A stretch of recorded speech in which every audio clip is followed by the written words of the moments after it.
Hi guys, welcome back to my channel. My name's Sarah if you're new here. I am on my journey to becoming a single mother by choice by going through IVF. After getting diagnosed with endometrial cancer and PCOS, I am now cancer-free. So if any of those topics appeal to you at all, please be sure to hit the subscribe button and click the notification bell if you want to be updated anytime I upload new videos. So I have an exciting update to give you guys today. I did want to wait until I had the final number of blasts that I got from my IVF, my second egg retrieval. Yeah, I just decided not to film the day 4 and day 5 updates. Today is day 6. So I will give those to you now though. So just to recap, with my second egg retrieval, that was almost a week ago.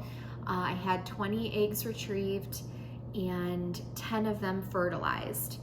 I can't remember if I gave the breakdown of this before, but when they retrieved the 20 eggs, only 11 of them were mature and they incubated 9 of them. So 10 total fertilized between those 11 that were mature and 9 that were incubated. And I will get back to that later, why that's kind of important.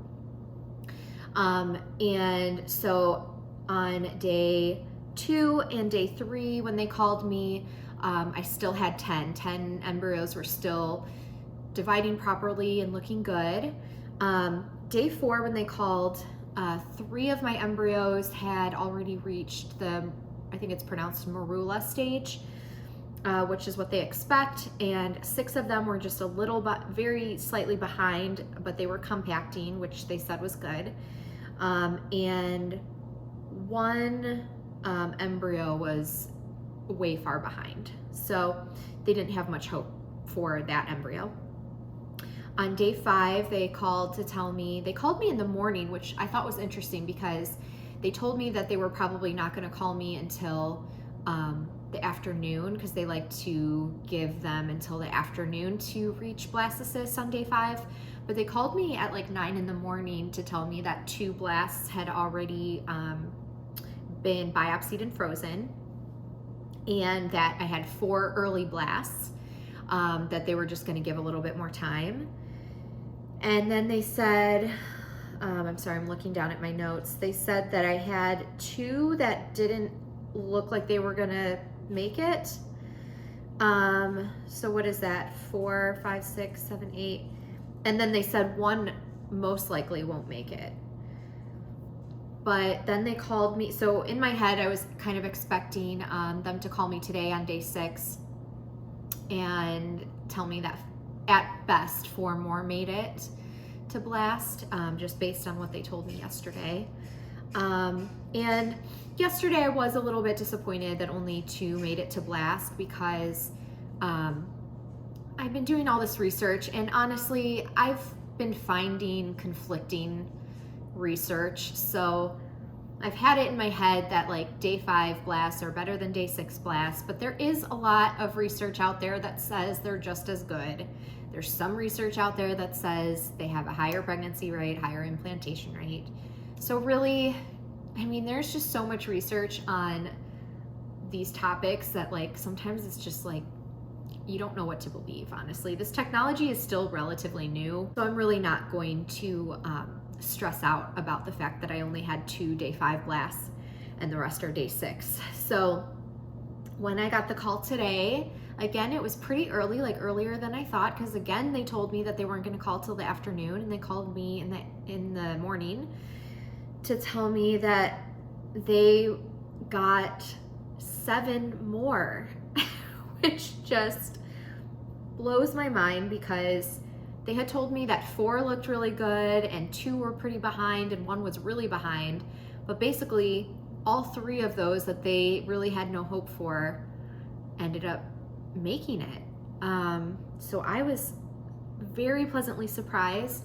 So that means that I have 9 frozen embryos right now that have been biopsied, and those biopsies will be sent off to iGenomics, which is the lab that my clinic uses to do the PGTA testing for chromosomal abnormalities. So I know there's a lot of controversy on PGTA testing, and some people swear by it. Some people think it's not accurate.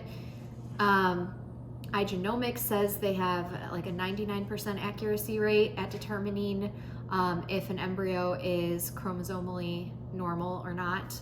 I think they said 98 or maybe even 99, but it's pretty high. And it really is, you know, a matter of preference, honestly. Like, there's part of me that wonders, like, because there's, you know, research that suggests that mosaic embryos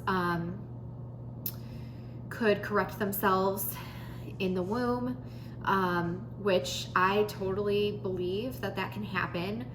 My mosaics last round were had 2 chromosomes affected. If they had only had 1 chromosome affected, I would have definitely tried transferring them. But after having the conversation with the genetic counselor at iGenomics, I just was not comfortable transferring my mosaics because of how many chromosomes were affected. So I just went off on a tangent. So basically what I'm saying is, hopefully you can at least respect my decision to PGTA test. I know that's not going to be everybody's decision. I know there's people that feel strongly against that, and I can totally see both sides of the coin here. Like, I can understand why you wouldn't want to do that. It is very expensive, of course. It's an extra about $5,000. I have to pay $3,200 something to the Cleveland Clinic for doing the biopsies, and then I have not gotten the call yet from iGenomics, but I want to say it's between like $1,600 and $1,800 that I have to pay to them, and then shipping I think is like $150 or something. I will still do a cost video, but again, I'm waiting to get all of the bills. They still are trickling in for my first round. So I want to make sure I have all the costs before I make a cost video. So hopefully when I get pregnant, maybe like by the time I hit like 6 months of pregnancy, I'll have paid all of my IVF bills and I can make a video about that. But yeah, I have 9 embryos, and I just want to point out, if you have not watched any of my earlier videos from my first round, I had 9 embryos then as well. So I just find it, I mean, it's crazy that first egg retrieval, I had 41 eggs retrieved and ended up with 9 blastocysts. 41 eggs retrieved, 18 fertilized. I did lose some because I froze my eggs and thawed them. So that could have contributed maybe a little bit to the integrity of the eggs. Although I've read that thawed eggs are just as good as fresh eggs. I don't know. But anyways, I had 41 retrieved, 35 were mature and frozen, and 29 thawed properly. So of those 29, 18 fertilized, and I got 9 blasts. Well, this time I only had 20 retrieved, so that is less than half, and still ended up with 9 blasts. So that just makes me really hopeful that this round my eggs are better quality. Out of the 10 that fertilized, 9 made it to blast by day 6. So that is a really good sign. The grades of the embryos are pretty good. They're fair to good. I'm not going to go into the grade of each of my embryos until I know which ones are normal. And then once I know which ones are normal, I will tell you guys the grades of the normal embryos. But I am very hopeful that I have more normal embryos this time. I'm really hoping for, I'd love to have 4 normal embryos. That would be about half, so a little less than half. So we will see. I'm not expecting that. I'm just hoping for that. So yeah, so I think that is all I wanted to update you guys on in this video. My ERA and ReceptivaDx results are in, and I will do videos on those separately. So I will be doing those videos hopefully by the end of this week or this weekend, and I will get those videos out to you. So I almost forgot to talk about why it was important to mention that 9 of my eggs were incubated overnight to see if they matured, because I found out today on my embryo report that, and let me back up. So to do PGA testing, my clinic told me that they have to perform ICSI. I do not know what that stands for, but what it means is they take 1 egg and 1 sperm and they put the sperm in the egg. So typical or like regular IVF is where they put an egg in like a petri dish or whatever and put a bunch of sperm in there and just let it happen naturally. Let a sperm find the egg and fertilize. So what could happen by doing it that way though is, first of all, if the sperm motility isn't great, a sperm might never even find the egg, and the egg might, you know, not make it. I'm assuming, like if a sperm like takes just too long to find the egg, or they just end up not fertilizing. So that's a possibility. But then also 2 sperm or like more than 1 sperm could fertilize the egg, and that would be too many chromosomes. That wouldn't work. But I was told that to do PGTA testing, they have to do ICSI. They have to perform ICSI on the eggs. So it was interesting because like with my first retrieval, they performed ICSI on all the eggs. But with this one, on my embryo report, it said that the 9 that were incubated with the sperm, and 4 of them fertilized. So 4 of the eggs matured and fertilized naturally with the sperm. So that's interesting. So I basically had 6 embryos that were made through ICSI, and 4 embryos were made through just natural, like IVF. It sounds funny, natural IVF. You know what I mean?